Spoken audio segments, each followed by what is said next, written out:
Yuk, silakan.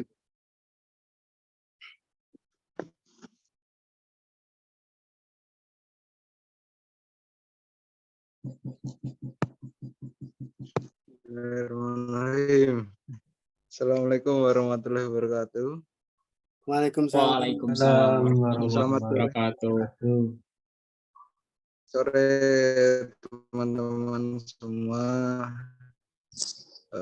Sembari kita ngabuburit, sore hari ini akan meluncurkan buku terbaru dari Diomedia yang berjudul Berguru pada Huruf. Buku untuk penulis pembelajar pemula. Garapan oleh Mas Fauzi Sukri. Di sisi lain juga Diomedia kali ini menggarap dua buku, yakni Kuasa Aksara. Ini bersanding dengan buku Berguru dengan Huruf. Setelah hadir di ruang Zoom kali ini ada Mas Dio selaku CEO Penerbit Diomedia dan Mas Fauzi Sukri selaku penulis. Ada Mas Filah juga. Ini sebelumnya tak sapa dulu. Mas Dio, sehat? Iya, Sehat, Mas? kurang begitu. Semoga senantiasa diberi kesehatan dan Amin. yang melimpah. Ini ada Mas Fauzi Sukri, seorang sains dan penulis dan editor juga. Halo Mas Fauzi. Halo, sehat semua? Alhamdulillah sehat Mas.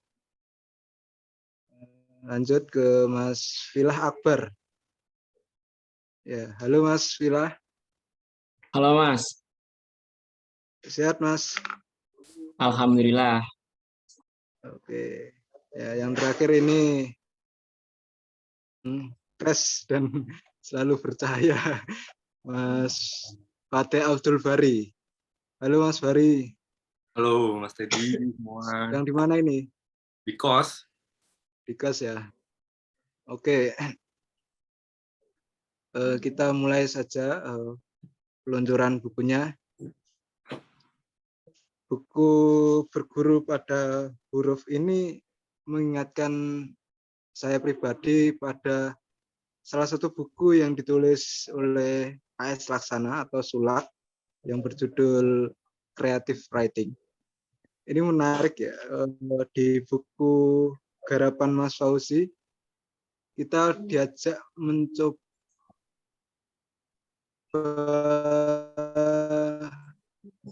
menggali ingatan kita dengan bacaan-bacaan yang sudah kita nikmati atau kita resapi sejak dulu. Dan kalau pada umumnya buku yang teknik atau lebih teknis dalam penulisan, di buku ini justru tidak, kita diajak mengembara pada bacaan, terus bagaimana metodologi, tapi metodologi yang bukan teknik praksis, tapi lebih pada bagaimana membangun rangka dalam tulisan, dalam berimajinasi. Mungkin pertama kita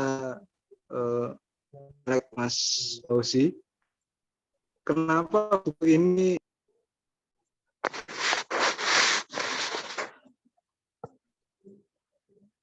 Halo.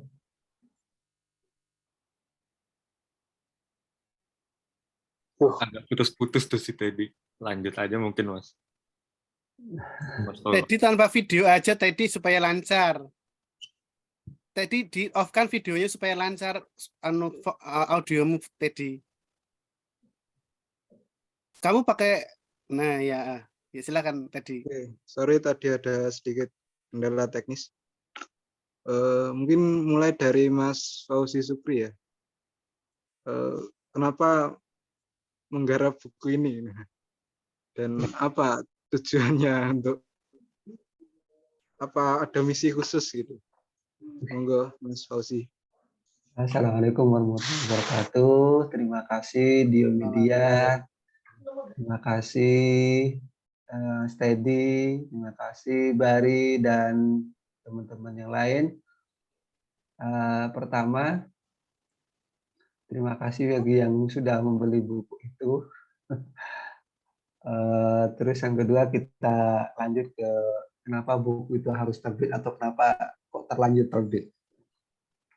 Pertama, sebenarnya awalnya kan ini permintaan dari CEO Dio Media ya, dari udah lama banget gitu.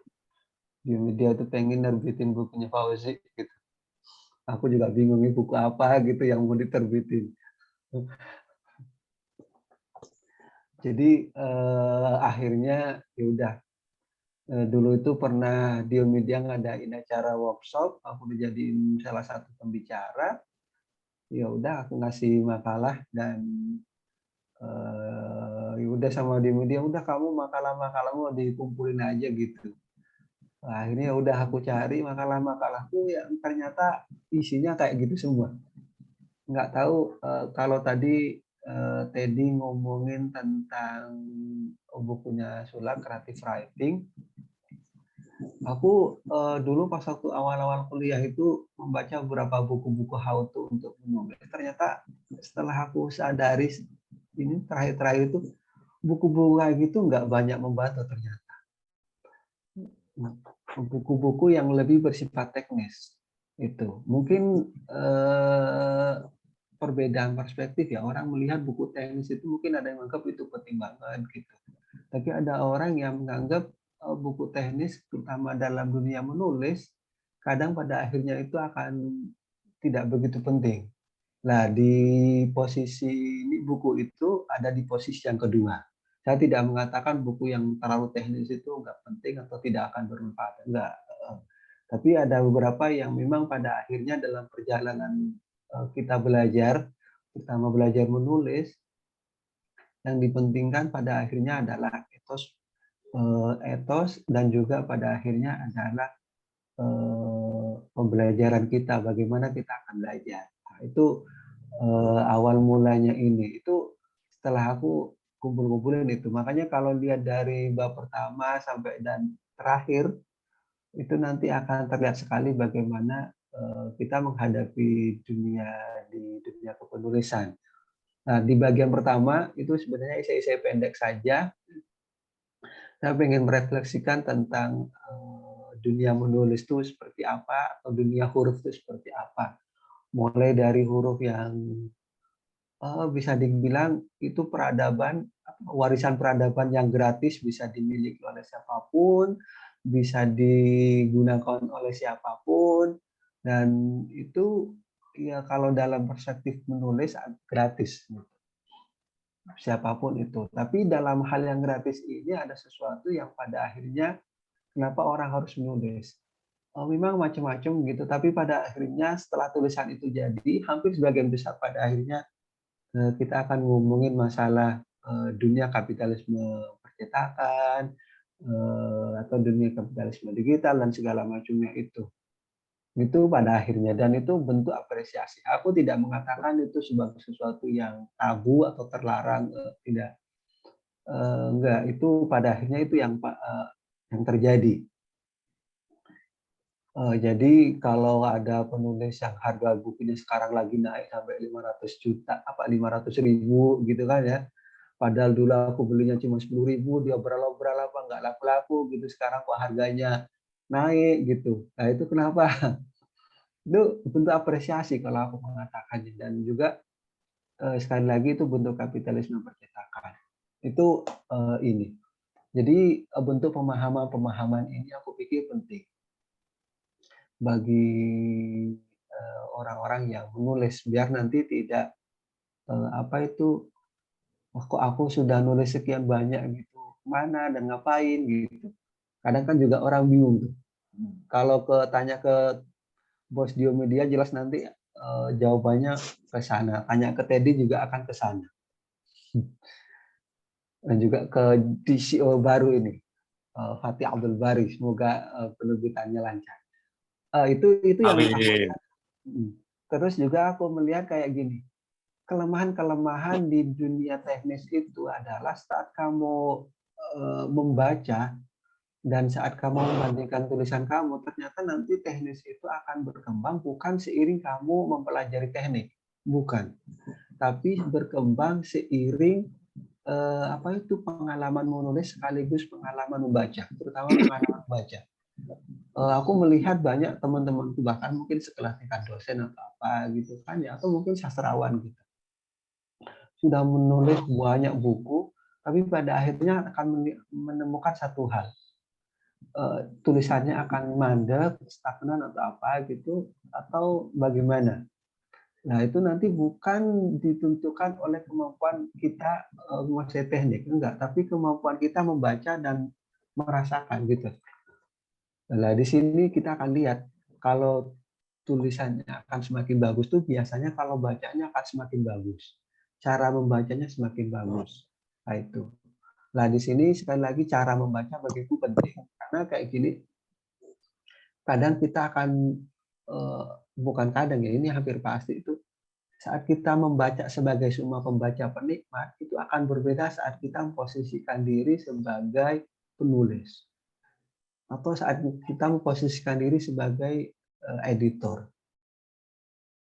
Atau mungkin saat kita memposisikan diri sebagai pedagang buku gitu. Tapi kalau kita memposisikan diri sebagai pembaca yang untuk menulis, itu benar-benar akan berbeda sekali. Terutama kalau kita akan menulis bentuk sastra, itu akan sangat berbeda sekali. Yang akan kita perhatikan adalah bentuk-bentuknya kok ditulisnya seperti ini ya, kok dia menulisnya seperti ini. Semakin banyak bacaannya dan semakin dia tahu, oh di sini kelemahannya, di sini kelemahannya, itu buku-buku teknis itu akan segera terlewati. Kita akan memasuki dunia yang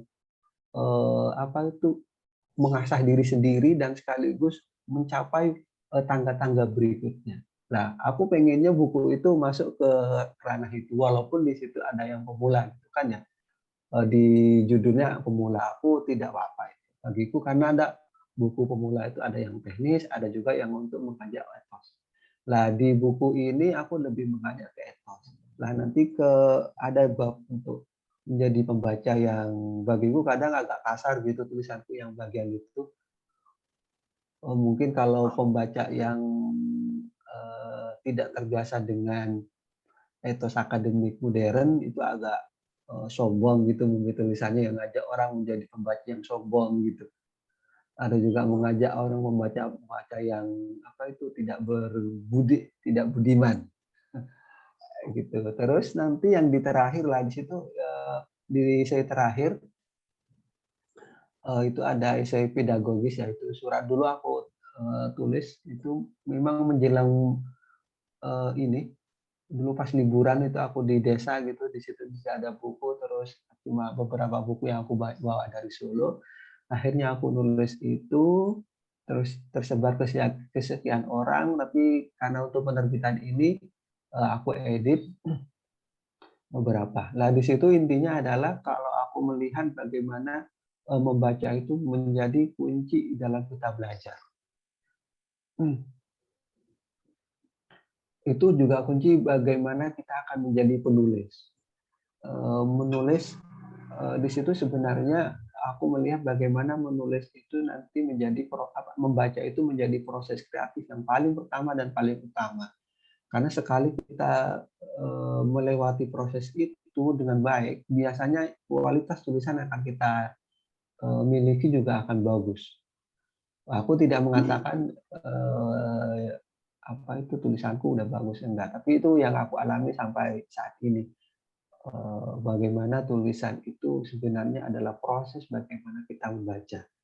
Nah, di situ juga aku melihat beberapa model cara-cara orang belajar di esai terakhir. Karena bagaimanapun buku itu akan kita hadapi seorang diri.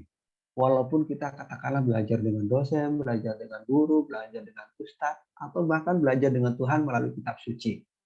Itu pada akhirnya kita akan menghadapi buku itu seorang diri. Lah di sini kita akan menjadi seorang otodidak. Jadi pembaca itu pada akhirnya akan menjadi seorang otodidak. Nah di sini bagaimana kita akan menjadi seorang otodidak itu yang baik itu bagaimana atau yang gagal itu seperti apa. Kalau aku melihat atau merefleksikan diriku atau orang-orang di sekitarku, pertama belajar itu kalau kita tujuannya untuk menguasai ilmu itu biasanya kita kalau berhadapan dengan buku, kalau kita belajar tidak sistematis, biasanya kita akan gagal. Kita akan punya banyak informasi tapi itu terpecah-pecah gitu. Itu kayak kita menghadapi website, menghadapi Google gitu. Kita nggak tahu Google itu yang nyediain aja apa aja isinya. Tapi kita nggak bisa menjadi seorang guru besar dengan Google atau menjadi seorang ahli dengan Google. Kita nggak bisa seperti itu. Bukan berarti Google tidak menyiapkan. Enggak, yang dibutuhkan adalah strategi membaca atau strategi otodidak. Buku itu kan jumlahnya ribuan, jutaan. Kalau kita di Indonesia saja itu jutaan buku.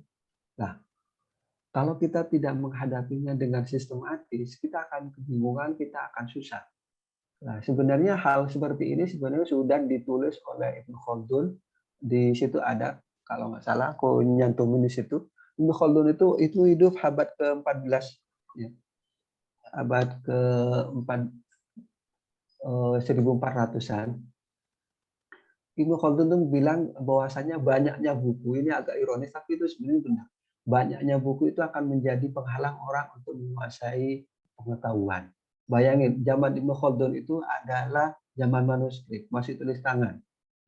Jadi untuk satu buku, katakanlah seperti yang berguru pada huruf itu, kalau terbitin zamannya Ibnu Khaldun itu butuh 1 bulan, 2 bulan, mungkin 3 bulan untuk satu buku saja. Sekarang untuk cetak buku itu cuma satu jam nggak sampai selesai jadi. Makanya cetak 300, antrinya paling kalau dikerjain beneran sehari penuh itu sebenarnya bisa, tapi karena kan modelnya proses gitu kan ya, dari edit kalau dari percetakan itu dari cetak damil apalah sampai pembungkusan itu kan biasanya diproses satu-satu gantian. Tapi yaitu maksudnya adalah kecepatan untuk buku itu semakin banyak. Maka apa? Buku yang tersedia itu akan semakin banyak. Sama juga itu model ensiklopedia macam-macam itu juga kayak gitu. Kita kalau membaca ensiklopedia itu tidak akan bergerak jauh kecuali ensiklopedianya sangat tematis, sangat spesifik banget. Maka aku menyarankan bahwasanya kalau kita mau belajar secara otodidak akan lebih berhasil, baik itu belajar proses kreatif, belajar akademik atau apa gitu, itu sebaiknya kita membuat langkah-langkah yang sistematis. Biar kita itu tidak gerambiang macam-macam. Karena aku mengalami sendiri bacaanku waktu awal kuliah itu sistematis, tapi semakin akhir makin banyak. Karena apa? Minatku semakin besar, terus bacaanku semakin banyak, dan ketersediaan buku juga semakin banyak. Tapi kalau sekarang aku membaca buku itu lebih sistematis sekarang karena aku merasa bagaimanapun buku itu terlalu banyak, ilmu itu terlalu luas, terlalu mendalam, seluas samudra atau apa kalau dalam Al-Quran itu seperti itu.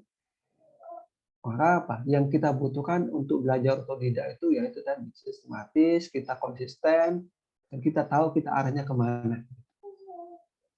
Nah itu yang aku pikir perlu ini.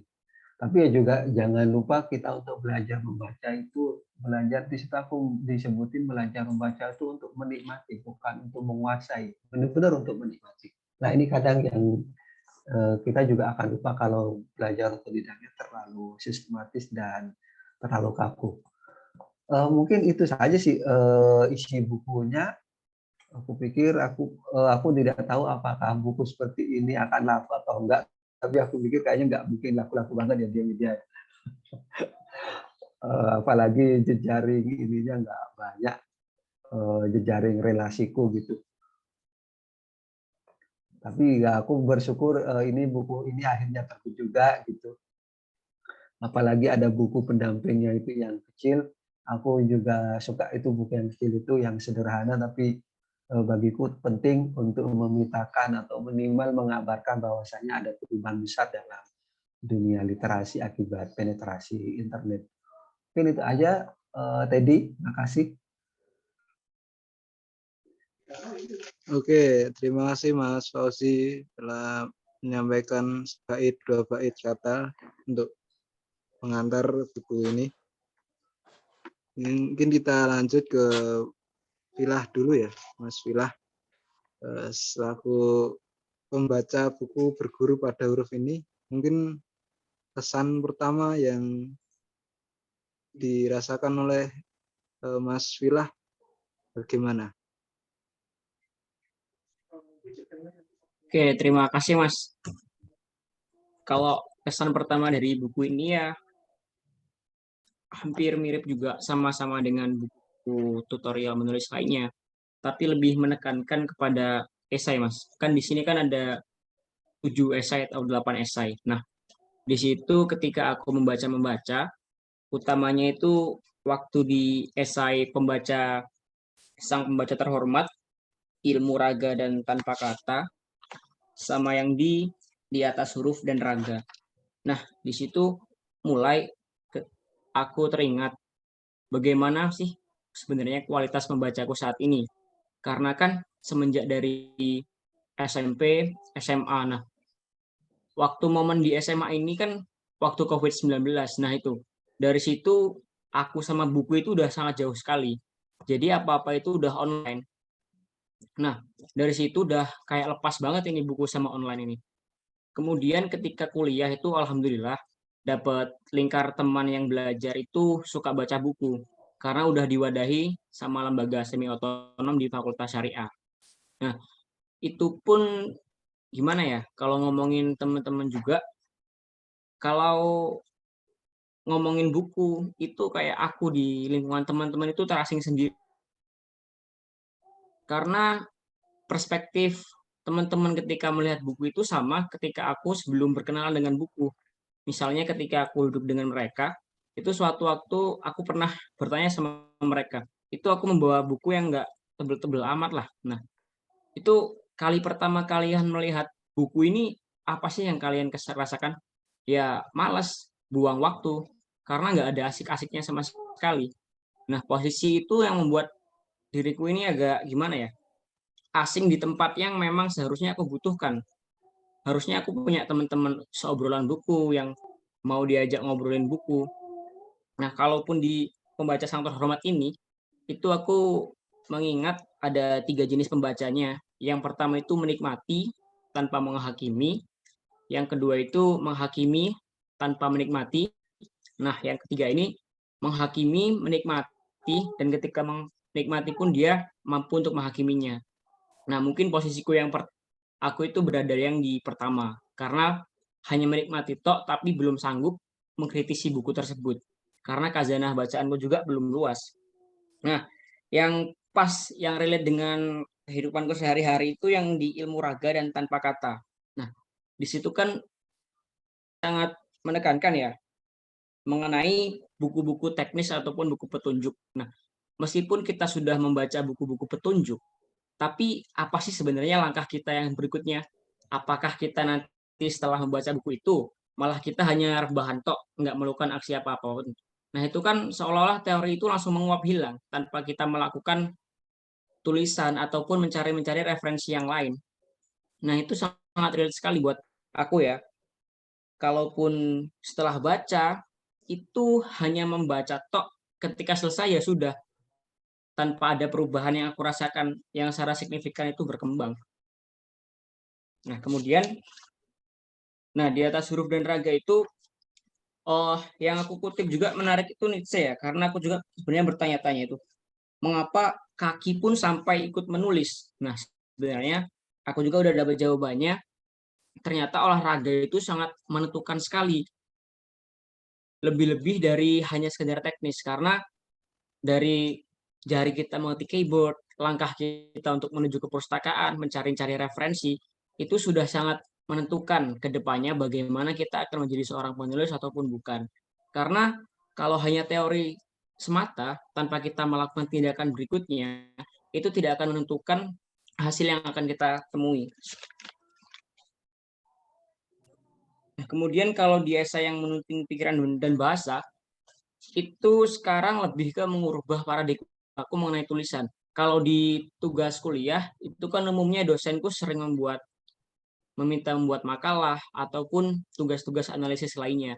Nah, dari situ perlahan-lahan itu tulisan-tulisan yang tulisannya dari mulai kata-katanya huruf-hurufnya salah, itu aku perlahan-lahan itu sangat memperhatikan itu dari paragraf ataupun sumber-sumber referensinya.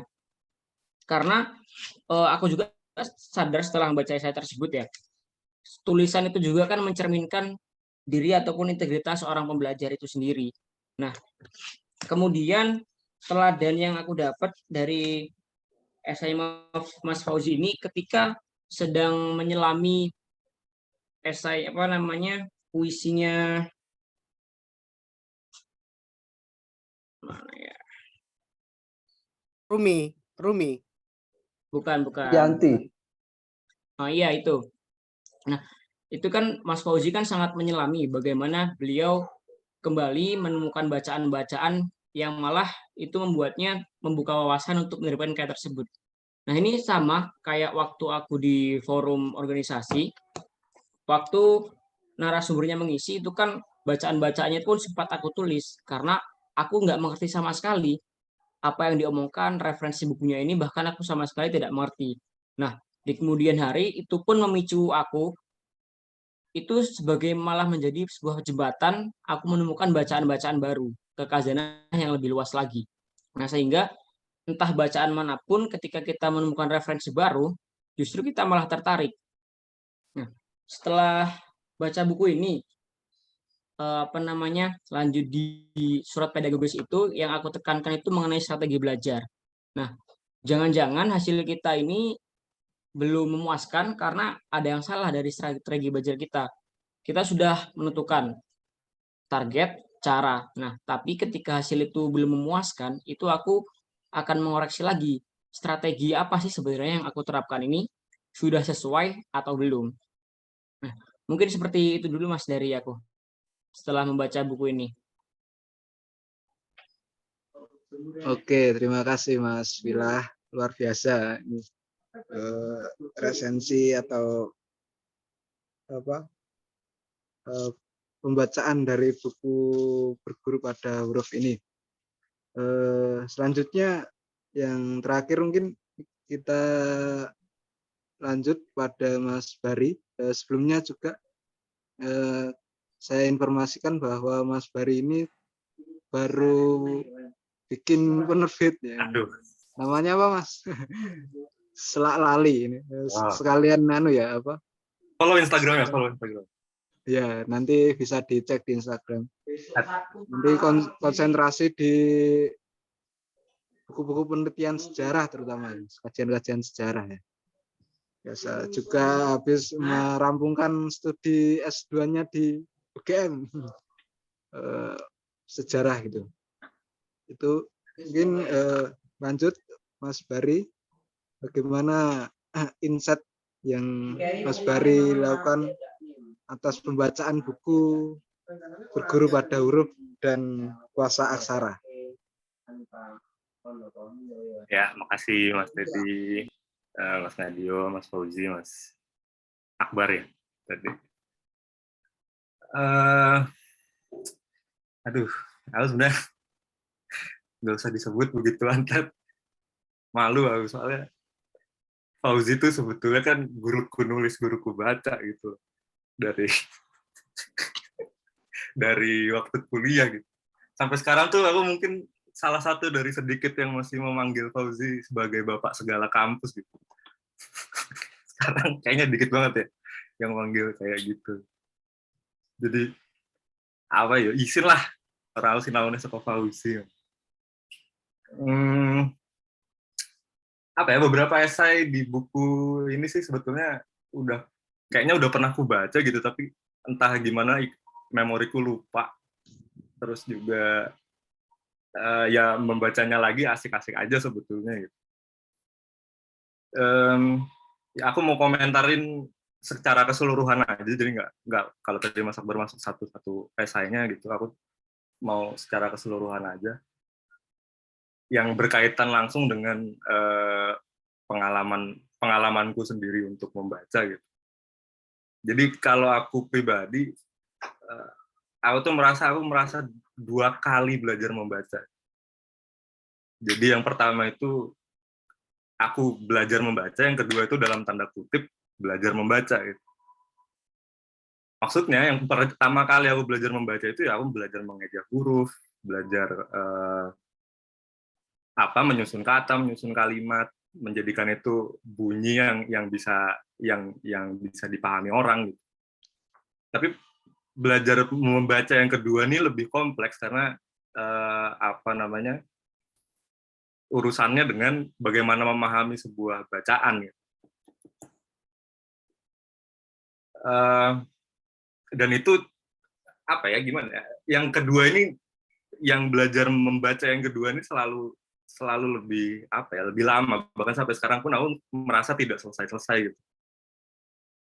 Ketika aku bertemu dengan buku baru misalnya, ketika aku bertemu dengan esai baru atau puisi baru atau cerpen baru katakan gitu, itu aku akan selalu mulai dengan sesuatu yang istilahnya kayaknya belum cukup nih gitu, atau jangan-jangan aku ketika membaca buku yang baru gitu, misalnya aku baru baca buku ini, terus jangan-jangan aku harus kembali lagi ke pembacaanku yang sebelumnya tentang buku yang lain gitu.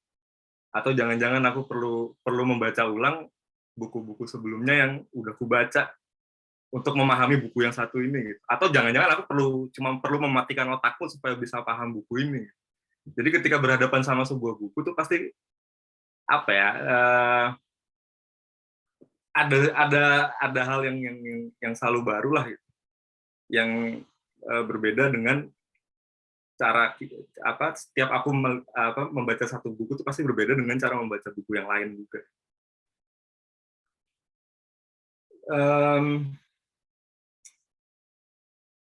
Banyak banget hal yang sebetulnya ini ya diomongin di dalam bukunya Mas Pau, Berguru pada Huruf, yang aku sepakat itu masalah membaca gitu. Jadi ya yang kayak aku bilang itu, membaca itu ya proses gitu. Jadi bukan dia proses pembelajaran yang nggak pernah berakhir.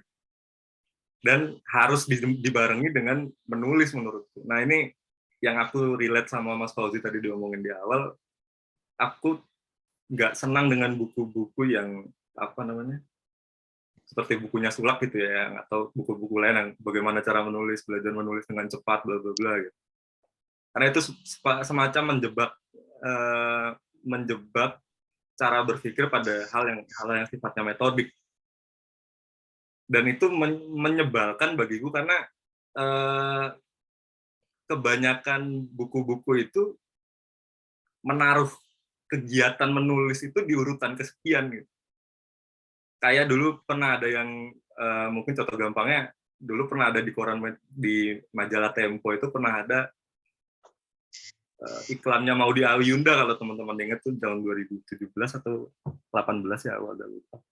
Yang menaruh bagaimana cara menulis, terus pertama brainstorming dulu, menulis tuh baru urutan ke-8 gitu. Keberapa gitu. Jadi menulis tuh ditaruh di bawah gitu. Padahal kegiatan menulisnya itu ya yang ku tahu duduk di depan laptop, buka Microsoft Word ya ngetik gitu. Entah dengan kepala kosong atau kepala penuh, kenapa aku harus punya step-step dulu gitu. Jadi itu agak-agak semacam nggak relate denganku yang menulis berangkat dari tradisi membaca. Coba menulis berangkat dari tradisi membaca gitu.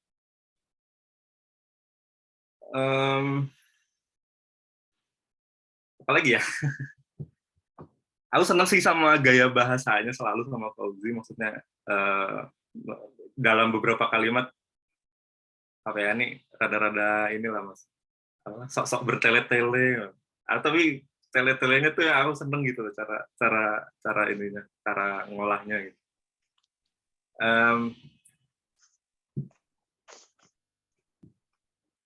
Tapi ada beberapa kritikku sendiri soal di buku ini ya, maksudnya secara sandingan gitu, kalau dua buku ini disandingin, aku kayak agak ngerasa kurang apa gitu, kayak secara visual kok nggak begitu menarik disandingkan berdua gitu. Mungkin padahal yang satu kan ini ya apa namanya bonusnya yang satunya gitu. Jadi ya itu kalau secara visualnya. Lain untuk buku yang Kuasa Aksara itu, aku agak meragukan beberapa hal terkait fakta historisnya sih. Maksudnya ketika Fauzi ngomong soal merepresentasikan jumlah keterbacaan jumlah tingkat literasi masyarakat Indonesia dari Balai Pustaka, aku pikir itu terlalu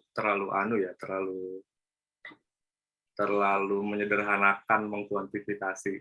Cuman menurutku harusnya lebih banyak jumlah buku yang dicetak dan menyebar di kalangan 90 juta masyarakat Indonesia gitu. Karena kalau lihat dari buku yang tahun 1954 ya, pameran buku itu ada ratusan penerbit di seluruh Indonesia gitu. Jadi pikir itu agak-agak terlalu menyederhanakan ini sih, tapi kupikir secara praktisnya aku sepakat karena gini, aku sering juga berpengalaman mampir ke kos-kosan teman-temanku atau ke rumah teman-temanku dan melihat tidak ada satupun buku di sana gitu.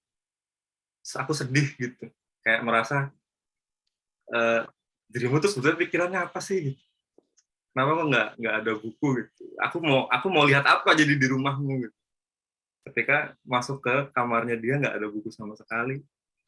Karena aku kosong sendiri pikiranku gitu, jadi nggak bisa dan memandang temanku dengan cara-cara berbeda. Meskipun kadang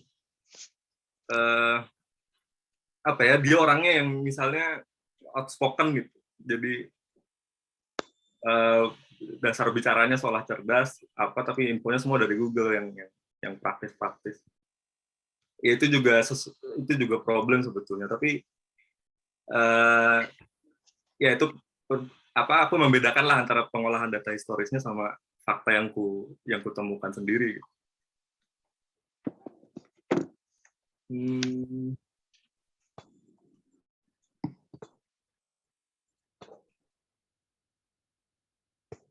Apalagi ya, daripada lu meracau, jadi mending udah dulu deh.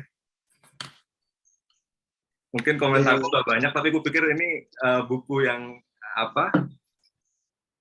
menarik buat dibaca sebagai referensi teman-teman buat menulis yang beda dari buku-buku umumnya untuk belajar menulis gitu. Karena tidak berhubungan dengan hal-hal yang sifatnya metodik, itu yang aku suka sebetulnya. Jadi berhubungan dengan hakikat, kenapa kata itu, ya aku senang sekali sama bahasannya Fauzi soal kata itu bebas dipakai. Jadi alfabet dari huruf A sampai B itu sampai Z itu ya gratis untuk dipakai seluruh umat manusia, kenapa nggak kamu manfaatkan misalnya. Itu tuh gitu, nendang langsung ke otak pikiran. Menurut gua apik untuk dibaca pembaca dan penulis pemula, juga untuk yang udah advance gitu. Yang udah advance tuh gimana ya, maksudnya yang udah lama mungkin bergelut sama buku gitu. Ini bacaan yang asik, bacaan yang seru, dan kuharap lebih banyak orang yang bisa baca bukunya Fauzi. Gitu. So, aja dulu. Oke, terima kasih Mas Bari atas pembacaan atas dua buku, Berguru pada Huruf dan Kuasa Aksara. Memang bahasa yang dipakai oleh Mas Fauzi ini kan sangat khas dan tentunya referensinya banyak, tentu padat dan sangat hidup tulisannya itu. Jadi ketika membaca esai-esainya juga yang sudah saya ikuti dari dulu juga menggerakkan hati sampai pribadi. Oke, mungkin sebelum saya lempar pertanyaan pada audiens, mungkin ada tambahan dari Mas Dio selaku penyunting. Oke. berguru pada huruf dan aksara sebenarnya itu sangat penting ketika saya memulai menulis buku baru lagi. Dan juga teman-teman yang ingin menjadi penulis buku pun akan mengalami hal yang sama. Orang yang menulis buku sudah banyak pun akan mengalami proses yang sama juga ketika membentuk sebuah struktur buku, membentuk sebuah kalimat baru dan sebagainya. Itu pasti akan berhuruf lagi, ya. Dan itu sama kok prosesnya. Saya tanya-tanya dengan teman yang sudah banyak menulis pun sama. Kita mau melanjutkan proses kreativitas kita dari tradisi membaca kita atau tidak. Nah, kalau misalnya dilanjutkan ya akan lancar lagi. Dan saya sedang bergulat untuk itu, menulis buku baru lagi. Buku ini sangat menolong. Jadi kalau misalnya ini disebut self help, iya, buku how to books juga iya. Maka pemasaran yang efektif untuk bukunya Fauzi dan buku-buku yang lain memang kita pasarkan secara komunitas itu. Dan selagi masih menjadi pembaca dan penulis, kita menjadi orang yang menyendiri dan berkuasa untuk menuliskan apapun, ya, di situ. Mungkin itu dulu Kak Teddy, singkat saja. Oke, terima kasih Kak Dio sudah menyampaikan selaku penyunting dari kedua buku ini. Mungkin saya buka pertanyaan untuk yang hadir pada sore hari ini. Silakan yang sudah membaca maupun berniat untuk membaca dua buku ini, silakan bisa melambaikan tangan. Ini ada Mas Arif, ada Mas Taufik juga. Mas Arif tunjuk saja itu Kak Teddy. Halo Mas Arif. Tuan rumah Pondok Filsafat ditunjuk saja itu. Halo Mas Arif. Halo.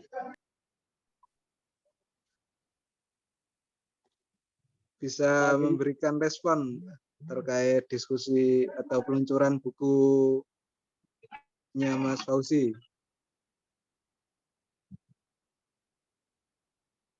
Ucapin selamat aja buat Mas Fauzi, udah terbit bukunya. Terima kasih Arif. Ya, ini yang kedua gini, karena kita sama-sama dulu pernah belajar soal nulis, baca dan sebagainya begitu. Ada satu perasaan yang ganjil aja ketika nggak tahu dibahas di buku apa enggak gitu loh. Soal pentingnya guru begitu. Mungkin pembaca-pembaca yang lain tadi yang penanggap itu juga mungkin bisa mengutarakan. Kalau era sekarang kan eranya ini ya, era otodidak ya. Ada satu ini enggak kekhawatiran kita itu enggak selamat atau tersesat itu lebih banyak daripada tidak begitu. Nah, pasalnya ini yang agak parah sekarang. Kita belajar tanpa guru satu, yang kedua tadi kemungkinan kita tersesat dalam hal baca atau tersesat dalam hal yang lain itu lebih banyak potensinya begitu loh. Nah, meskipun kita juga belajar dari pengalaman, dari proses membaca buku dan menjadi menjadi pembaca itu akan terus berlangsung begitu. Nah, ini gimana soal ini? Sementara para ilmuwan atau mungkin pembaca-pembaca hebat di masa lalu juga memiliki guru yang bereputasi begitu. Dan di situ mungkin catatan ini ya, gimana sih era sekarang itu menghidupkan itu lagi? Apalagi ngelihat akademisi ataupun intelektual sekarang itu ya nggak mungkin lah punya sen untuk ini menularkan ilmunya ke siapa itu. Kalau ada orang yang mau ini belajar dan sebagainya begitu. Eranya meskipun eranya terbuka sekali, tapi tadi kita seperti kesulitan ya mencari guru untuk jadi pembaca buku yang benar-benar serius begitu. Setidaknya itu memberikan satu pengaruh kepada kita terhadap bagaimana kita nanti menulis begitu. Bagaimana kita nanti bersikap terhadap apa yang kita tulis begitu. Saya kira itu sih tanggapannya. Mungkin Oke, terima kasih Mas Arif Istira.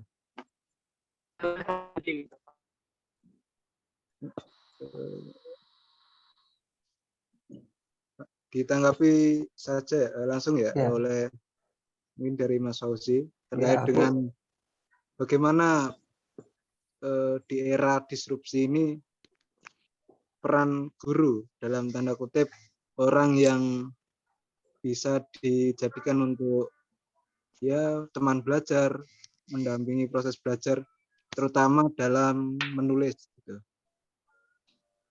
Oke, terima kasih. Ini pertanyaan krusial dan ini pertanyaan sangat klasik banget. Ini sudah pernah dikeluhkan oleh ini Plato zaman Yunani zaman dahulu kala banget sebelum Nabi Muhammad, sebelum Nabi Isa, yang hari ini adalah Isa Al-Masih, kenaikan Isa Al-Masih. Sebelum agama Ibrahimi, agama kitab-kitab. Jadi ini pertanyaan klasik sekali lagi, bagaimana peran buku dan guru, terus bagaimana kita menghadapi ilmu yang semakin ini. Tapi gini, inti pertanyaannya adalah kalau kita belajar dari buku saja atau dari katakanlah dari internet saja itu bakal tersesat nggak sih? Gue lagi tidur ya. Sorry. Oh, ini aku nih tadi lagi Zoom ya. Halo. Iya lanjut. Jadi itu udah dikeluhkan. Jadi ada semacam bahaya dari buku atau dari media lain pun selain dari guru. Itu kenapa zaman dahulu kala guru itu menjadi sangat sentral banget bahkan sampai sekarang. Kalau kita melihat dari perspektif katakanlah dari perspektif keaksaraan, literasi ya, huruf-huruf dari huruf-huruf itu ada semacam kayak gini. Huruf-huruf itu termasuk buku, termasuk kitab suci pun, Al-Quran, Alkitab apa gitu, Taurat, kita tidak bisa lagi menyanyikan si penulisnya. Gitu. Bahkan Tuhan pun tidak bisa loh kamu tanya ini dari kitab suci. Aku beberapa hari kemarin itu membaca katakanlah tafsir Al-Misbah. Masih ada ini pertanyaan sederhana sekali. Al-Misbah itu kan yang nulis Pak Kures kan ya. Itu Pak Kures saat menafsirkannya itu dia mendapatkan tafsirannya itu dari Allah enggak sih? Atau dia ya Pak Kures sendiri sih yang nafsir gitu. Ini pertanyaan klasik dalam hermeneutika. Pertanyaan klasik juga dalam orang menanggapi bahaya buku. Maka orang akan berpikir tentang lebih baik berguru pada orang yang sudah ilmunya tinggi, apalah mendalam daripada kamu membaca 1000 buku, katakanlah seperti itu. Ini pertanyaannya klasik. Dan permasalahan atau jawabannya itu sebenarnya tidak sesederhana kita akan kembali kepada guru atau kembali kepada buku sepenuhnya. Tidak sesederhana itu. Cuma kayak gini, ada kelemahannya kalau kita kembali cuma pada guru saja. Ada juga kelemahannya kalau kita kembali pada buku saja. Cuma kalau aku harus memilih gitu kan ya, kalau kita mengharapkan sesuatu yang sangat praktis gitu, kita akan lebih baik berguru pada orang. Itu. Tapi kalau kita mau belajar berumit-rumit, kita belajar pelan-pelan, itu akan jauh lebih bagus sebenarnya kalau kita bisa memadukan dua-duanya. Tapi kan kadang tidak bisa sederhana itu. Jadi walaupun kita katakanlah dari SD gitu sampai kuliah, bahkan kuliahnya sampai S3 gitu. Kadang masalah sederhana ini tidak begitu disadari untuk dipertimbangkan kelemahan dan kelebihannya. Salah satu kelemahan kalau dalam guru adalah Kita pertama tidak selamanya kita akan mendapatkan guru yang mumpuni, tidak. Aku bisa yakin termasuk orang-orang yang di sini yang ikut acara ini, berapa toh guru yang bisa kamu kagumi ilmunya gitu. Terus bisa menancap ke hatimu, pikiran kamu dan ragamu gitu ilmunya. Tidak banyak guru yang bisa seperti itu. Dan itu salah satu alasan kenapa katakanlah ya FKIP tahun 2000-an awal itu dibubarkan di seluruh Indonesia, IKIP, jadinya universitas. Salah satu masalah klasiknya itu. Jadi tidak semua guru itu menjadi guru bagus dan pas bagi seorang murid. Itu. Terus yang kedua adalah mungkin ada guru yang bagus kayak gitu, tapi tidak bisa kita temukan. Atau mungkin malah dia bagus ilmunya, tapi ya cara ngajarnya dan segala macamnya malah biasa aja. Malah yang sering terjadi itu kayak gini. Kalau kita belajar dalam yang bersifat eksploratif, artinya sesuatu yang tidak diketahui mungkin oleh gurunya dan segala macamnya, yang paling penting bukan pada gurunya. Dan guru itu sekedar mengantarkan saja. Yang paling penting adalah bagaimana si murid ini bisa mengeksplorasi, melakukan penemuan-penemuan. Dan ini puncaknya adalah saat kita katakanlah kalau kita peraih Nobel apa gitu kan ya, fisika, kedokteran macam-macam. Itu kan semuanya penemuan-penemuan baru kan ya. Itu artinya apa? Belum diajarin, nggak ada yang tahu. Sederhana itu. Maka apa? Ya murid itu belajar sesuatu yang tidak tahu gitu. Tidak tahu, bahkan gurunya nggak tahu gitu. Nah, itu kelemahan guru di situ. Maka apa? Kita harus belajar sesuatu yang sifatnya eksperimental. Buku aku mengatakan sebenarnya itu eksperimental. Karena salah satu kelemahan buku adalah, sekaligus mungkin kelebihannya adalah, si penulis itu tidak bisa kita tanyakan lagi. Allah pun kalau kita baca Al-Quran, itu tidak bisa kita tanyain. Kita tidak bisa berhadapan-hadapan sebagaimana kita ini. Kita cuma merasakan inspirasi mungkin. Tapi itu kan nggak semua orang akan mendapatkan. Maka apa? Itu menjadi sesuatu yang eksploratif. Terus yang kedua adalah buku. Sering itu buku rata-rata, walaupun ini tidak semua, buku rata-rata ditulis untuk menjadi bacaan tuntas. Itu. Coba kamu bayangin kalau kita ketemu dalam pengalaman kita lah, belajar ilmu apalah gitu. Omongan guru itu rata-rata singkatan dari isi buku. Itu artinya apa? Kita akan membuat pemikiran kita itu kurang eksploratif, kurang menjangkau jauh, dan mungkin kurang berani. Bayangin 1000 halaman gitu kan ya, 1000 halaman atau 100 halaman lah. Kalau dalam sekali kuliah itu paling cuma 1 jam selesai gitu. Kita tidak akan belajar pikiran kita itu, otak kita itu berjejak secara sistematis. Kalau buku itu, apalagi buku diklat, itu biasanya kan sistematis. Itu akan melatih otak kita jauh lebih bagus daripada kita sekedar mendengarkan omongan guru. Itu kalau kita ngomongin pembelajaran. Tapi kalau kita cuma pengen mendapatkan ya praktisnya saja cepatnya, ketemu guru cepat. Udah intinya kayak gini loh, gitu, selesai. Intinya buku ini tuh ini, selesai. Tapi kalau kamu membaca buku, itu kamu akan membuat pengalaman otak kita itu jauh lebih eksploratif. Itu salah satu kelebihan buku. Dan itu nggak ada yang bisa menandinginya. Nggak seorang guru pun. Terus yang kedua adalah, kelemahan guru adalah tidak ada seorang guru pun, bahkan seorang nabi, yang akan bisa mengajari seorang manusia 24 jam selama katakanlah 10 tahun. Nggak ada ceritanya. Itu kemustahilan sejarah.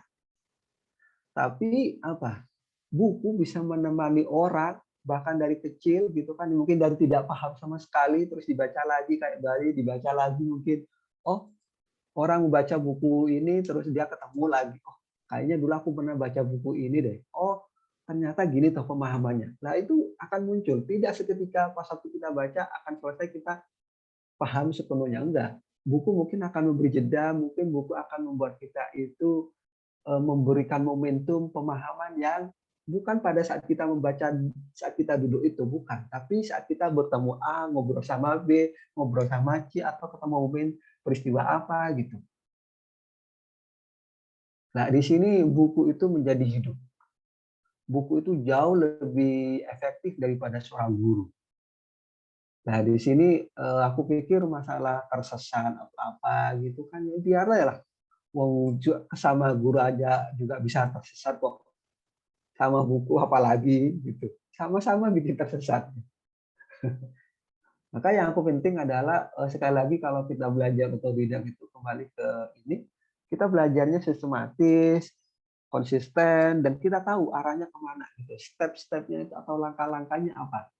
Nah, itu sih. Oh, mungkin itu tadi. Kasih. Oke, Mas Filah atau Mas Bari mau merespon pertanyaan dari Mas Arief? Mas Bari aja. Makasih nih. Oke, Mas Bari, silakan.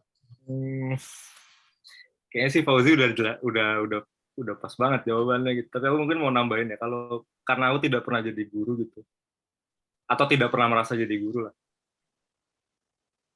Meskipun sebenarnya ada guru nih hadir di ruang ini sebenarnya. Sebetulnya bisa lebih ditanya mungkin. Cuman kalau buatku guru tuh tidak lebih dari fasilitator gitu.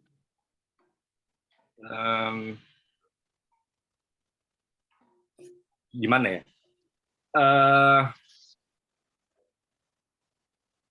Aku sepakat sama omongannya Fauzi lah intinya, bahwa guru penting dalam kaitan tertentu, tapi bagiku peranannya tuh lebih ke fasilitator gitu. Jadi dia menyediakan ruang dan materi untuk dibicarakan dalam proses dialektis. Harusnya itu yang jadi peranan seorang guru dalam pembelajaran gitu. Dan konsekuensi yang harus dihadirkan dari yang kayak gitu, artinya ketika guru tuh sebagai fasilitator, konsekuensinya tuh jadi murid tuh bukan lagi apa ya, bawahannya guru, atau dalam ranah ilmu pengetahuan tuh dia bukan lagi apa namanya, diletakkan lebih bodoh dari si guru, tapi jadi subjek yang setara gitu, karena pikirannya jangan-jangan bisa lebih tajam soal materi yang dibawakan dalam kelas atau dalam pembelajaran daripada si gurunya. Aku sih tidak ingin menganggap guru atau pengajar-pengajarku, dosen-dosenku dulu sebagai jelmaan atau nabi Tuhan gitu, sebagai selalu benar gitu. Ya karena aku lahir dari nggak pernah ke pesantren gitu ya, maksudnya nggak pernah yang betul-betul dijejali dialektik satu arah. Aku merasa bahwa guru itu ya subjek ilmu pengetahuan yang harusnya kembali lagi ke ilmu sebagai pembenaran gitu. Artinya nggak ada yang pasti, nggak ada yang asali, nggak ada yang tetap, dan selalu kembali ke kaidah-kaidah dasar ilmu pengetahuan. Jadi aku nggak pernah kayak nganggap semacam ada romantisme tertentu dalam peristiwa berguru atau mengajar gitu. Itu menurutku bukan tugas-tugas yang semacam mulia-mulia amat gitu. Tapi justru harusnya orang tuh sebagai guru bisa bertengkar secara intelektual,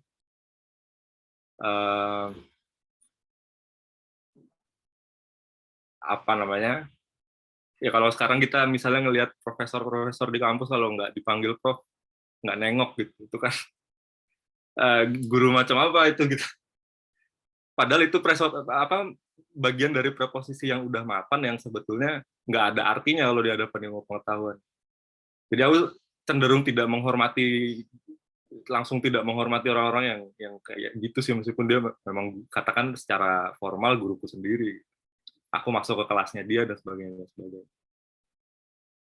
Aku lebih senang baca buku, kemudian ketemu dengan teman-teman, diskusi tentang isi buku atau tema-tema katakanlah tema-tema yang dibicarakan dalam beberapa buku secara bersamaan gitu. Makanya belakangan aku juga agak kehilangan, terutama sejak pandemi ya, kehilangan ruang untuk diskusi, untuk setelah baca buku itu untuk kehilangan ruang untuk berguru sama pikiran-pikirannya teman-teman yang juga membaca buku yang sama gitu. Mungkin aku lebih memaknainya ke sana sih, aku juga bingung ya gimana meningkatnya gitu. Itu mungkin, makasih. Oke, Mas Bari. Mungkin ada pertanyaan lagi dari audiens yang hadir. Di sini ada Mas Taufik juga hadir. Halo Mas Taufik.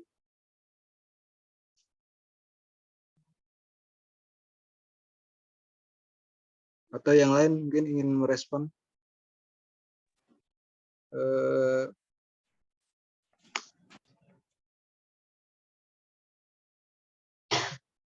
Kalau mungkin saya lebih ini Mas, tanya untuk apa di buku Kuasa Aksara ya. Jadi tadi belum banyak disinggung. Sebenarnya permasalahan klasik dan ini pun ditulis tahun 2011. Jadi masih berkaitan dengan buku cetak sama buku digital ya. Nah ini bagaimana menurut Mas Fauzi sendiri terkait dengan masa depan buku dan masa depan membaca gitu. Oke.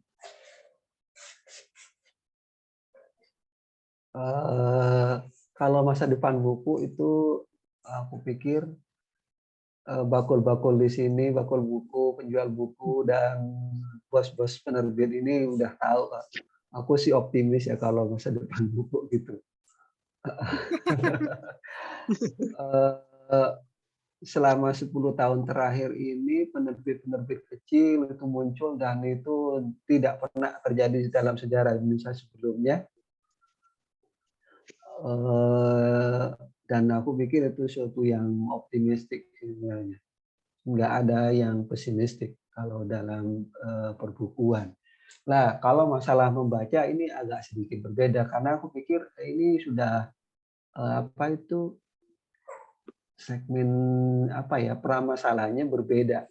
Kalau kita urusannya di buku sebagai komoditas, itu aku pikir tetap buku sejauh ini dunia kertas yang masih belum terdengar begitu ambruk lah ya apa-apa gitu. Itu buku. Media cetak lainnya majalah, koran, tabloid, macam-macam itu kayaknya sudah abad-abadnya sudah berlalu setelah puncaknya pada zaman nasionalisme itu. Tapi kalau buku ini aku pikir masih lah ya.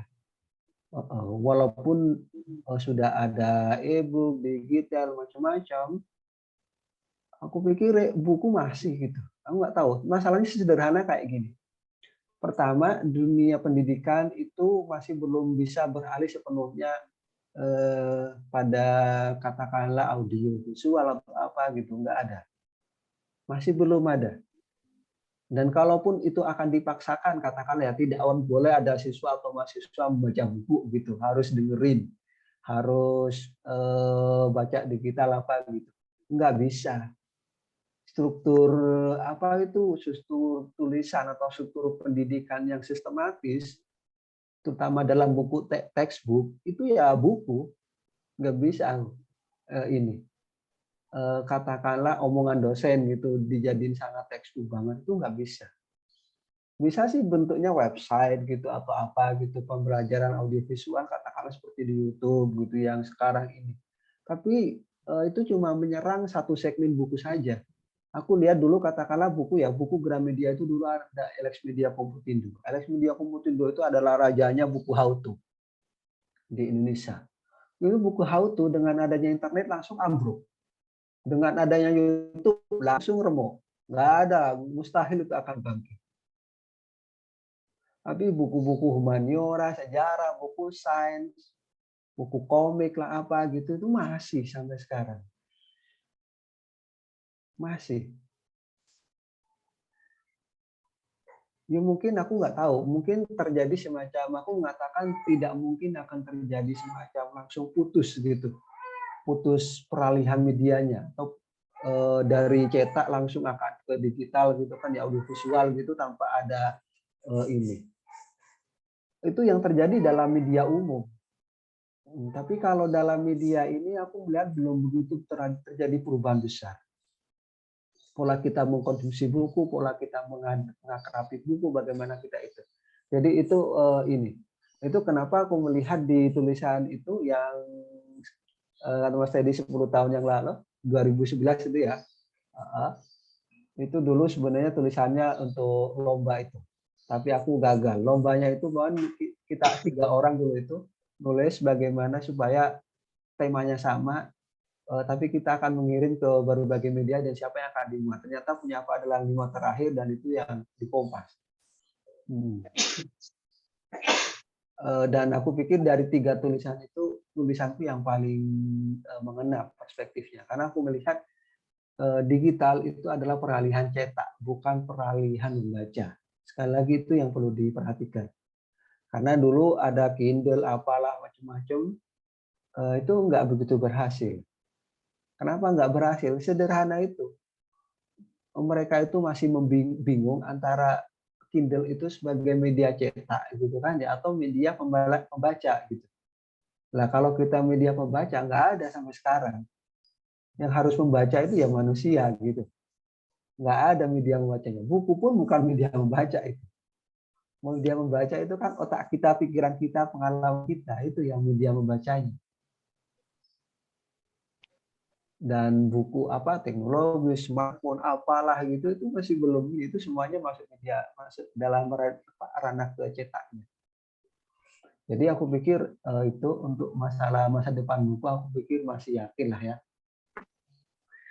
Tinggal nanti kalau Teddy gitu di media atau Bari gitu manajemen perusahaannya bagus, masih nggak bisa lah itu. Eksis lah, ngapain nggak eksis? Ngapain gagal? Gitu sih kalau menurutku. Tapi kalau untuk membaca ya biar itu nanti yang ngurus yang lain-lain.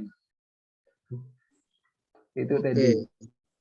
Boleh nambahi Kak Teddy Boleh Kak. tentang masa Silakan. depan buku cetak dan atau digital ya. Sepanjang sejarah yang saya baca, terutama dari Gutenberg itu yang buku dari Mizan ya, tahun 2000-an Mizan mengeluarkan buku itu. Aku malah lupa namanya yang nulis itu, yang sekarang jadi Putut Wijanarko. Putut Wijanarko itu kan setelah seri Laskar Pelangi yang keberapa itu kan dia yang menjadi eksekutif produser ya. Jadi Mizan Publishing itu kan punya lini baru Mizan Media ya, media untuk pembuatan film. Dia tahun 2000 sudah mengkategorisasikan, membuat struktur jenis-jenis buku dari mulai buku banyak sekali termasuk buku e-book dan sebagainya, buku digital dan sebagainya. Tahun 2000 Putut Wijanarko sudah membuat buku itu, menyusun buku itu.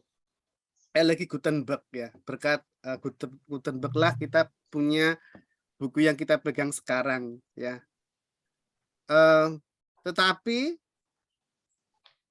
laporan penjualan digital sampai detik ini masih kecil ya. Karena orang di Indonesia terutama bahkan lingkup global masih nyaman buku cetak. Jadi daya serap orang beli buku digital, buku e-book ya, masih kecil sekali.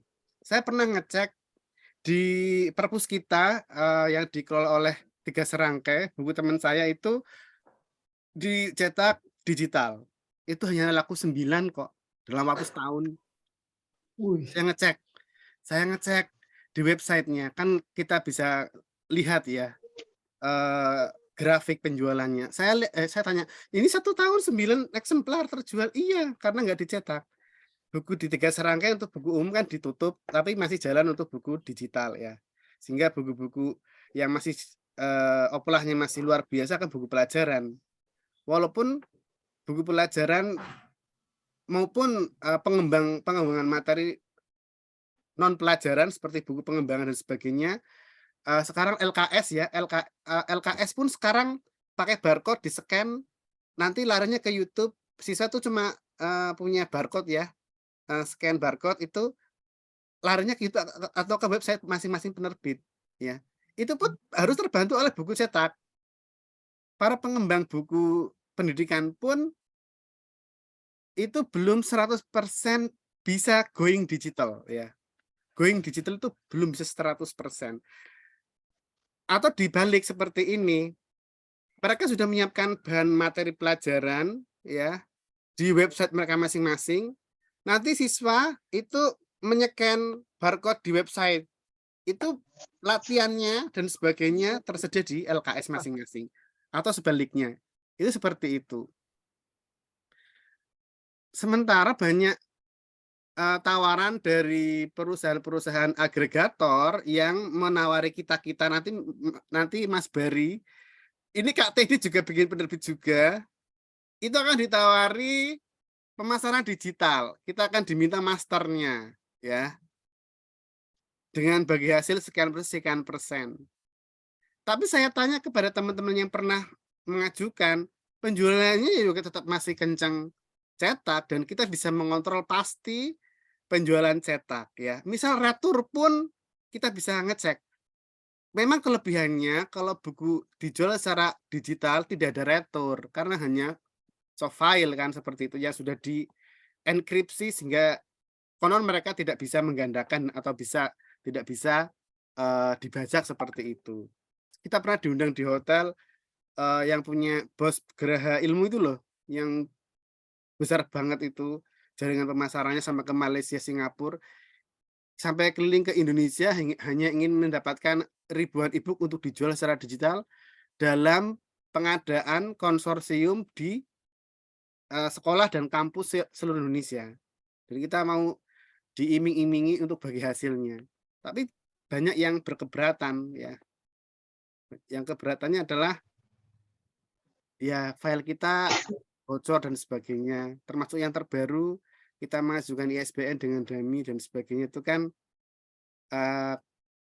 jaminan tidak bocornya itu terenkripsi dan nanti akan hilang secara bertahap oleh Perpusnas pun kita masih meragukan contoh JJ Rizal kemarin ya, JJ Rizal itu masih meragukan dari penerbit Kobam katakanlah karena kita sekarang itu harus melampirkan dummy full ya ke Perpusnas yang siap cetak itu. Masa depan pembaca. Bagi saya masa depan pembaca yang sekarang mungkin kita setengah hari tidak lelah bermedia sosial ya, sementara mungkin membaca buku sekian halaman sudah lelah. Saya pikir kita butuh jeda di mana membaca buku masih sebuah keasikan ya. Saya pikir masih menjadi sebuah keasikan membaca buku cetak itu. Jadi masa depan pembaca dan penulis, kemudian masa depan percetakan, penerbit itu akan terus berkembang. Saya masih ingat status Buldanul Khuri ya, tahun 2000 di Jogja itu ada 200 lebih penerbit indie, tahun 2000. Nah ini mungkin tahun ini sampai 5 tahun ke depan di Solo mungkin akan berkembang penerbit indie mungkin. Ada 50-an, saya perkirakan mungkin akan bertambah terus. Teddy, Bari, Villa mungkin akan bikin nggak Fauzi? Ayo bikin. Satu tadi lo bikin 2, Bari bikin 2 gitu loh. Oh ya. Kau juga Fauzi. Dia media lo bikin ini imprint gitu ya. Oke. Itu tambahan saya. Ada lagi Kak yang ingin disampaikan? Itu Bu Nana mungkin mau nggak Bu Nana? Boleh bertanya-tanya Bu Nana. Jadi pendengar dulu, Pak Dio. Oh nggih, siap. Oke. Mas Ihsan itu diminta komentar Mas Ihsan. Ardianus Iksan ini ya? Sejarawan kondang itu Mas Ihsan. Oke. Seniornya Bari. Halo Mas Iksan. Belum bersambung. Iya, masih kalem-kalem itu. Atau Mas Baik, Lukas? Mas Lukas Mas Jono. Mansur? Atau Mas Mansur kayaknya mau berkomentar, Mas Mansur. Itu Saya baru di Ini jalan Mas netizen. Kadio. Waduh, mau nyari buka puasa? Iya, saya menyimak aja dulu ya. Oke, Mas. Oke. Mbak Putri itu, Mas. Aku Gitu. nanggapi Teddy ya, tadi ada ini Iya, iya, boleh. tentang ini buku hitam itu. Eh, terus nanggapi Ngadio juga. Jadi aku pikir buku hitam itu walaupun kecil ya bagiku itu menarik karena bagiku itu mengeksplorasi walaupun sedikit-sedikit tentang perkembangan dunia digital dari perkembangan perbukuan dari cetak ke dunia digital. Yang aku lihat sih sebenarnya sekali lagi pertama itu ya peralihan teknologi cetak bukan media membacanya atau strategi membaca dan segala macamnya.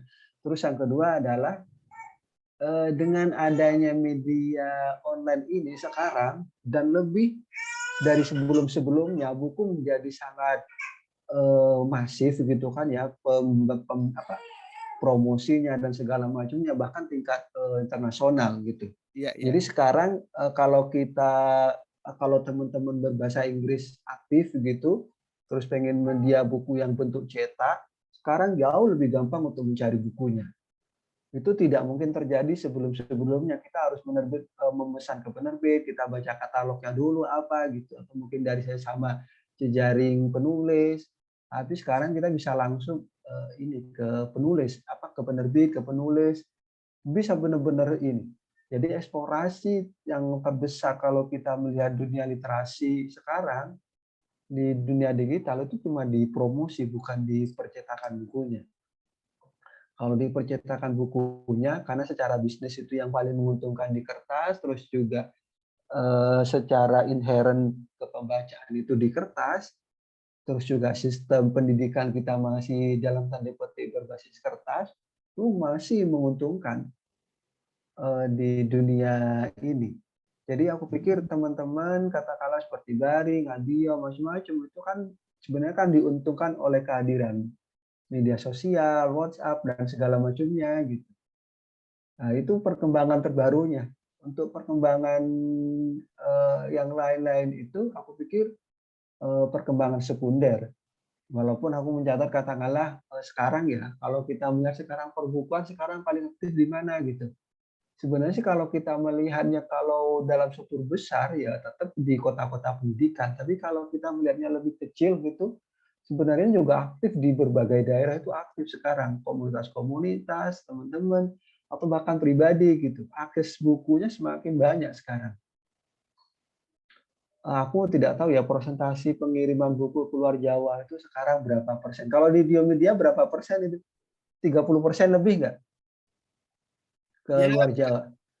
kurang lebih 30% kita selalu ngirim keluar Jawa, ke Jambi, rata-rata Kalimantan ya. Nah, ya itu. Terbaru kita dengan komunitas Banyuwangi ya, kita bikin puisi ya lumayan itu.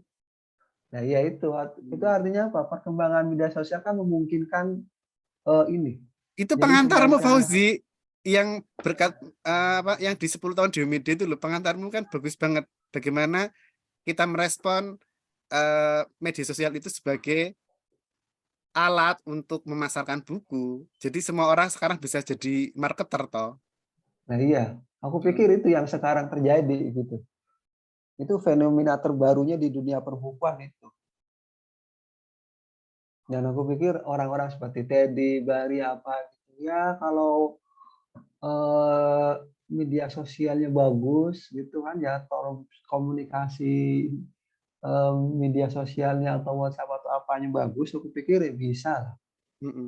Itu tantangan terbesarnya kan di situ. Bagaimana menjadi penerbit, menjadi promotor, menjadi marketer, macam-macam, copywriter, semuanya jalan di situ. Kalau sebelum-sebelumnya itu mustahil. Dan kalau tadi dia bilang tahun 2000-an itu sebenarnya kan masih dalam format yang belum media sosial itu belum seperti yang sekarang. Jadi pemasarannya masih yang konvensional. Tapi kalau sejak 10 tahun terakhir ini 10 tahun terakhir ini benar-benar diuntungkan. Nggak dia lah cuma di ini ngedon di kosannya gitu. Menjadi CEO, terus Bari, Teddy, gitu, jualan buku. Sebelumnya jualan buku ya Gramedia, toko-toko. Nggak mungkin ini, sebelumnya itu ini. Makanya distributor dulu itu hidup. Distributor, tapi ini 10 tahun terakhir ini kayaknya nggak ada deh distributor yang benar-benar akan ini. Sekarang mah langsung ditangani ini penerbit sama reseller, udah langsung gitu. Ongkos ininya jauh lebih efisien dan bisa memberdayakan jauh lebih banyak orang. Itu sih di dunia digital. Terus kalau di ini di Kuasa Aksara itu juga aku menulis tentang ini ya. Bagaimana keaksaraan itu sebenarnya menjadi perantara penting dalam perbukuan, dalam pendidikan. Dan ini aku pikir kadang itu kembali ke pertanyaan si Aris sebenarnya tadi, bagaimana pendidikan itu sebenarnya sebagai proses kekuasaan keaksaraan. Cuma kadang itu tidak begitu disadari, yang sebenarnya kita akan sadari itu di dunia politik. Ini akan terasa sekali karena itu akan menjadi semacam mobilisasi aksara. Nah, kalau di tahun 2024 nanti jelas akan mobilisasi aksara di ranah digital. Itu udah mulai dari sekarang. Itu. Tapi itu nggak aku masukkan di dunia politik aksaraan sekarang. Dan mungkin nanti aku tulis lah mungkin. Tahu. Itu aja mungkin tambahannya. Oke, Mas Fauzi. Mungkin ada yang lain ingin merespon, menanggapi. Ini jam-jam kritis ya. Jam-jam kritis. Dikit-dikit. Silakan, Aku Mas sih Ferry. berharap buku emang nggak mati ya, karena aku baru mau nerbitin. Jangan sampai dicetak. Aman, Mas. Aman. Setiap buku menemukan pembacanya sendiri. Mantap. Amin. Walaupun ini goib ya. Iya betul. Iya, saya juga mengalami tekanan batin. 2 buku saya memoir itu yang nulis kan senior ya. Itu tidak mendapatkan pasar yang bagus katakanlah. Saya harus jawab bagaimana kan ya. Sudah tercetak ya. Tapi daya serapnya sangat tipis. Pasarnya kecil. Saya akhirnya menjawab dengan jawaban stoik.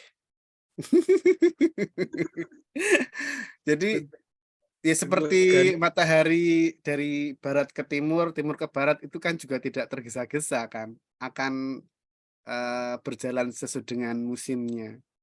Saya pikir pergerakan buku itu bisa seperti musiman juga sih, dan juga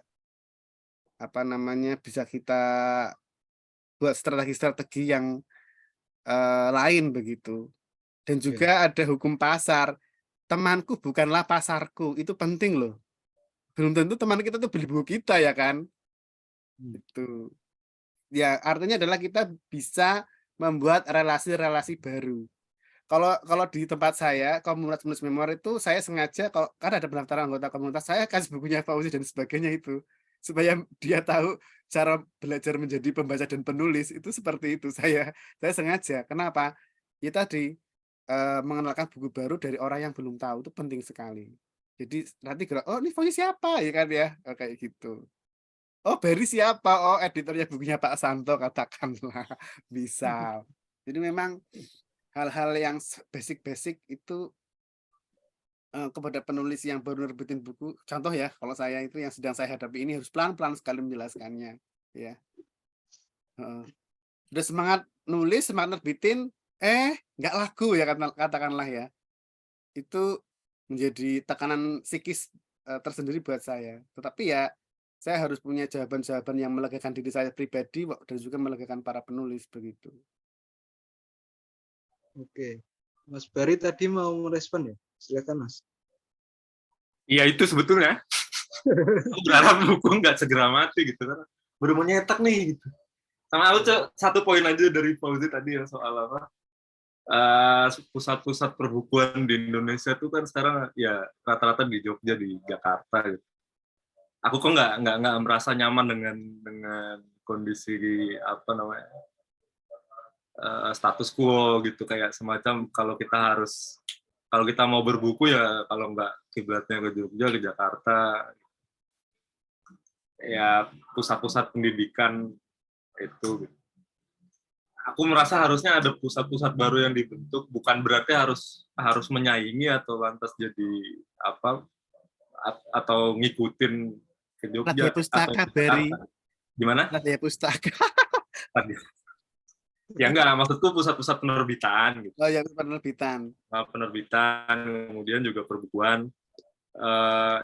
Ya di Solo sih belakangan, aku sih berharap di Solo bisa muncul sendiri gitu pusat-pusat baru. Makanya seneng kalau Teddy bikin, Mas Pau bikin, gitu. Aku ya lagi berusaha bikin. Nah, iyalah bikin. Biar saya ada temannya. Ya intinya aku Jadi ingat. juga nggak nyaman ya dengan kondisi yang apa namanya status quo gitu, kayak semacam kalau kita mau buku-buku yang benar-benar berkualitas bagus kok ya harus ke Jogja, ya harus ke Jakarta, nggak ada tempat lain apa gitu. Kalau aku lihat kayak ya beberapa sih memang ada penerbit-penerbit yang kayak di Semarang kan ada Beruang, terus di Surabaya ada apa gitu misalnya. Cuman itu kan berdiri sendiri, terlalu apa namanya terkucil dari dunia ini. Maksudku kalau di Solo semisal bisa kita bikin semacam apa ya Bu, kata koalisi komunitas gitu lah, apalah gitu. Ya pelan-pelan. Pelan-pelan, nah gitu. Maksudnya Ya, ada pusat baru, iya, ada pusat baru yang tercipta dari ini gitu. Iya, nanti setelah Lebaran bukunya Bari, Selak Lali Publisher, dan juga Tong Kosong dari Teddy atau mungkin dari teman-teman yang lain punya ya. Apa namanya tuh? Tong Kosong. Tong Kosong. Apa ya, aku lupa aku. Ya gitu ya. Nanti kan paling tidak bisa bikin acara kecil-kecilan bareng-bareng kayak gitu. Sehingga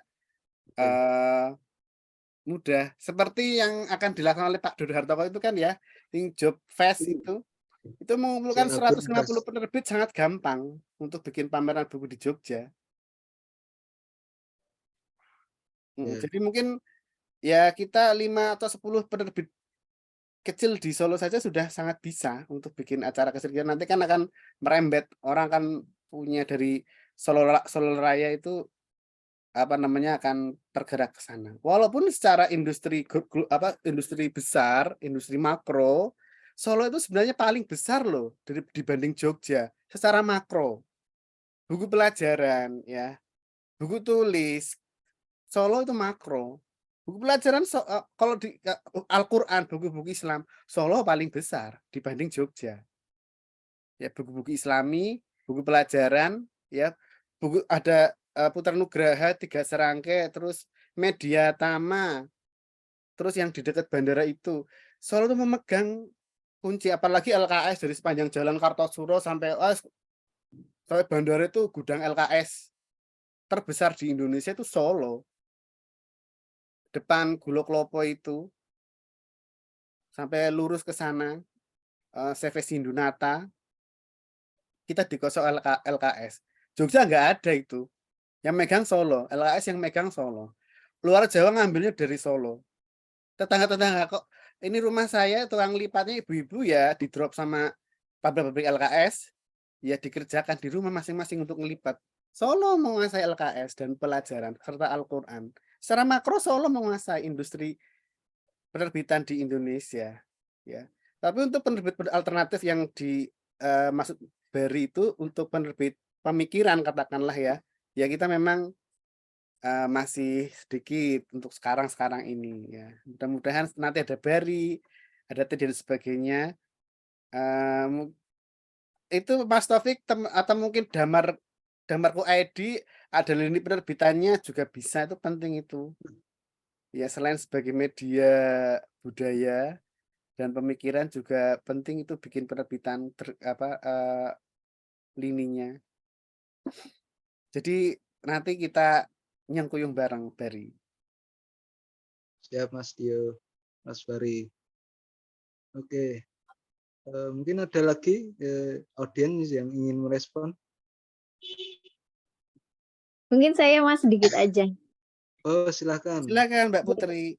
Matur nuwun sangat. Mungkin Oke. saya cuma mau sharing aja ya pengalaman kuliah selama di Jogja awal tahun 2000-an sama sekitar tahun 2023-an ini, 22 kayak gitu kan.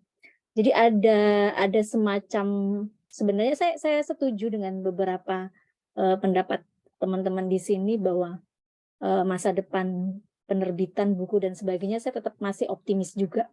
Mungkin dibandingkan dengan majalah, koran dan sebagainya yang sudah banyak yang berada di ini ya, senjakala seperti itu ya.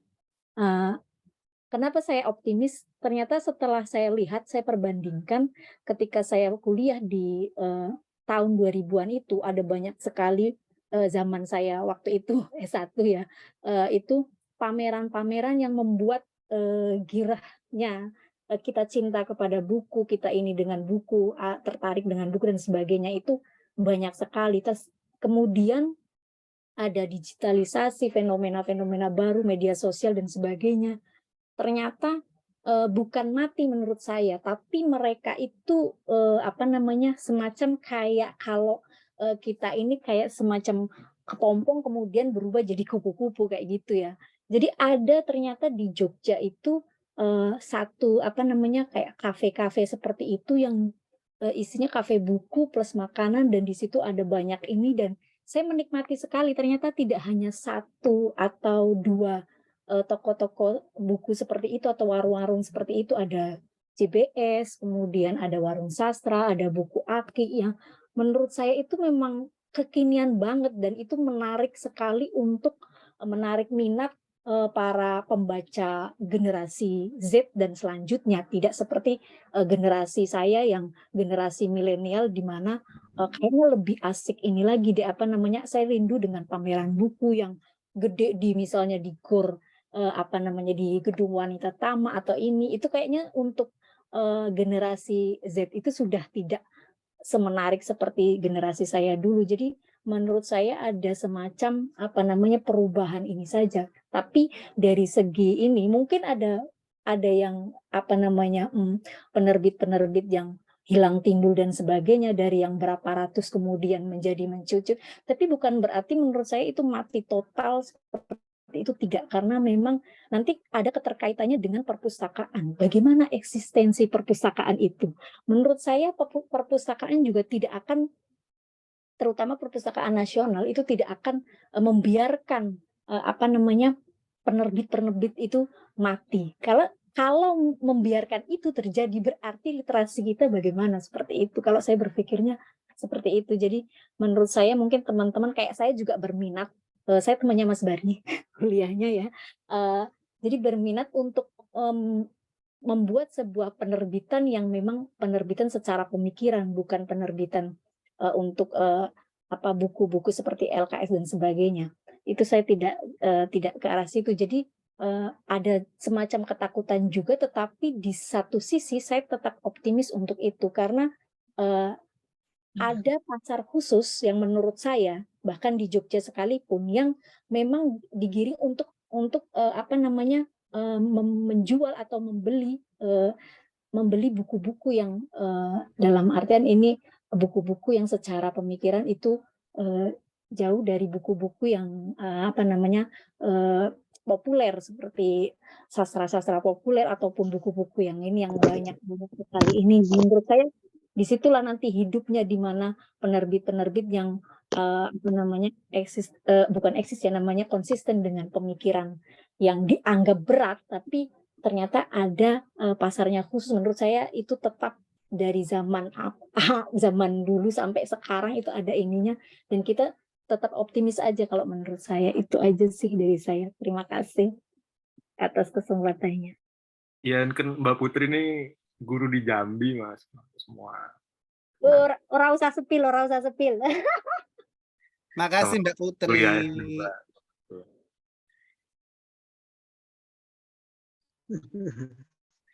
Saya sering ngirim buku ke Ya, Jambi, ke Muara Bungo, makasih Mbak langganan Putri. saya.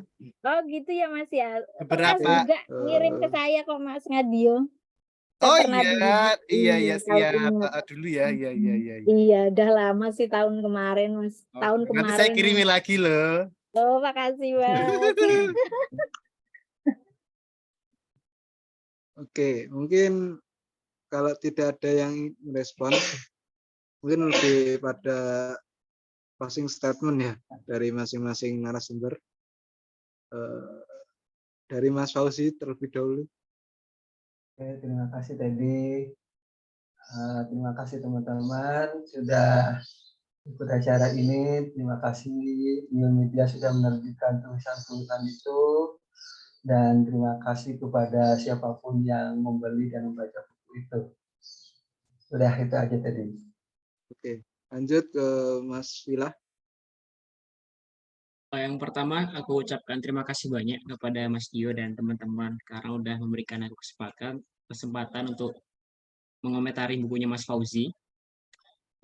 Yang aku harapkan ya diskusi-diskusi seperti ini tetap berlanjut ya, karena ini merupakan sebuah obrolan buku yang sangat perlu aku butuhkan untuk menambah khazanah wawasan pikiranku sendiri. Gitu Mas. Oke, lanjut yang terakhir dari Mas Fatih Abdul Bari. Ya, selamat sih buat Fauzi udah nerbitin buku ini.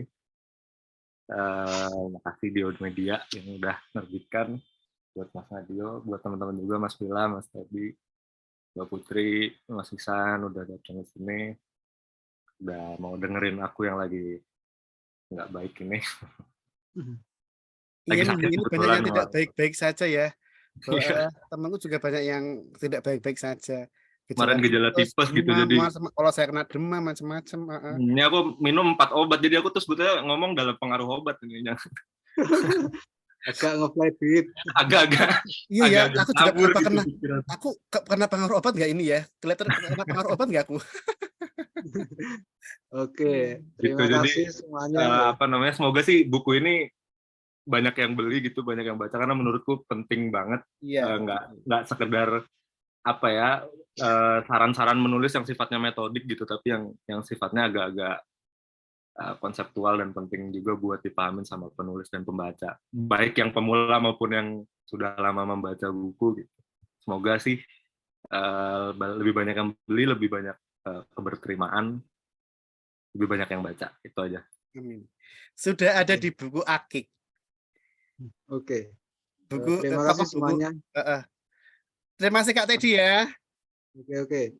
Informasi bahwasanya kalau ingin membeli buku Berguru pada Huruf dan Kuasa Aksara, ini satu paket, bisa langsung menghubungi Diomedia, yaitu melalui Kak Teddy juga Kak bisa. Teddy juga bisa. Dan Pustaka Pena juga bisa tuh. Pustaka Pena dong. Iya, lewat saya selaku Pustaka Pena Bookshop juga bisa. Jadi mungkin ada diskon menarik untuk 2 buku ini seperti itu. Oke. Jadi kalau penjualan lagi menurun atau niscaya buku itu akan menemukan pembacanya sendiri, walaupun perlahan-lahan. Iya. Oke, mungkin waktu sudah menjelang buka puasa bagi yang menjalani. Terima kasih lagi kepada penerbit Diomedia, Mas Fauzi, Mas Wilah, dan Mas Fatih, dan seluruh yang hadir pada peluncuran buku Berguru pada Huruf dan Kuasa Aksara pada sore hari ini. Mungkin saya tutup dan saya kembalikan ke Mas Dio.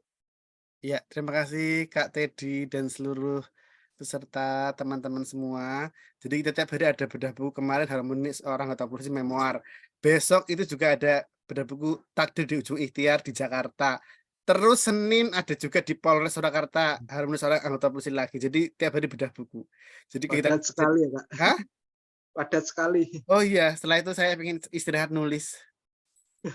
Nah, mudah-mudahan geliat seperti ini membawa keberkahan untuk kita semua. Terima kasih semuanya. Selamat menunggu buka puasa. Sebelumnya foto dulu Kak. Foto oh boleh ya lupa. Monggo hidupkan apa namanya? Maaf saya enggak ya. Oh, nggak apa-apa, Nggak apa-apa. boleh. Bu Nana masih di rumah sakit, Bu Nana? Nggih, masih. Pak Masih Dio. nungguin Mas Yahya ya? Nggih, Oke. tapi sudah sehat. Saya juga hari ketiga sudah membaik. Wah, salam buat Yahya. Tuh ya, ya. Halo. Masih pucet. Sama, saya juga masih pucet. Siap, Pak. 1, 2, 3. Lagi. Bentar, saya kirim ke grup dulu, ke Teddy, ke grup redaksi sebentar. Ulangi lagi ya. Ulangi.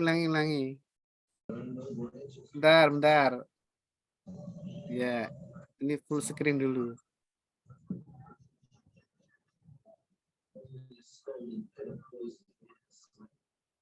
Satu, 2, 3. Oke, thank you. Razi. Sampai jumpa semuanya. Sampai jumpa. Oh ya, besok ketemu tadi ikut rapat enggak? Sampai jumpa semuanya. Halo, Ikut rapat gimana? Pacar Merah. Nanti malam sih. Oh, nanti malam. Ya. Nanti malam bahas apa nanti? Oh, besok aku yang ini ya, konsorsium ya. Oke. Nanti malam apa agendanya kalau di tempat kamu? Ini lebih ke panitiaan sih, Kak. Oke, Panitia selamat. lokal. Hah? Panitia lokal. Panitia lokal Ya. jadinya kamu sama B. Rihana. Hariannya nggak jadi, jadinya anak UNS itu. Siapa? Namanya siapa? Mahasiswanya Mas Romdon sih. Oh, kalau kamu panitia inti lokal. Lokal. Luar biasa. Bantu Mas AWW Book. AWW Book. Lah kalau Bagas itu siapa Bagas? Bagas itu pasar buku. Hah? Pasar buku. Retailnya. Retailnya. Berarti besok aku rapatnya sama pasar bukunya berarti besok. Ya. Sama Faisal juga. Iya, karena minggu kemarin Faisal WA tapi dia nggak menentuin waktu, terus Bagas WA aku minta waktu. Ya sudah aku kasih besok saja. Oke. Berarti nyolek teman-teman penerbit di Solo juga ya, Pak? Aku Atau kurang cuma tahu. Aku cuma diminta waktunya aja. Besok Adib yang ikut, tak mintain ikut karena dia yang PJ Diomedia yang handle dia. Oke. Tapi udah dikabarin ya? Sudah kemarin. Maksudnya acaranya itu? Tanggal 1 sampai 9 Juli. Iya, mundur lagi. Di mana? Joyokusuman? Iya, di Gajahan.